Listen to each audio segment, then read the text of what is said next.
কৃষিকাজ ধান লাগানো বাদ দেওয়া লাগবে। এখন বলতে পারেন কেন? এর কিছু কারণ আছে, আপনাদেরকে বলবো। বাংলাদেশে সব কিছুরই দাম আছে, কিন্তু কৃষকেরই দাম নাই।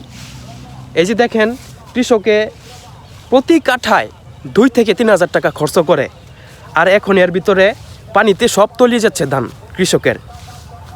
আর এখন প্রায় 1300 থেকে 1500 টাকা প্রতি কামলার বেতন। তাহলে কৃষক বাঁচবে কীভাবে? বড় বড় এমপি মন্ত্রীরা তো সংসদে বসে রাজাকার, মুক্তিযোদ্ধা এগুলো নিয়ে পড়ে আছে, কিন্তু কৃষকরা যে এখানে পড়ে পড়ে মরতেছে, তারা এগুলোর দিকে খেয়াল নাই। বাংলাদেশ হলো কৃষি প্রধান দেশ, আর কৃষি দিয়েই চলে। কৃষকরা যদি এক মুঠো ধান যদি না উৎপাদন করে, তাহলে খেতে পারবো না? খেতে পারবো না। তাই বলতেছি বাংলাদেশ সরকারকে যে কৃষকদের এই অবস্থাতে তাদের দিকে একটু তাকানো দরকার।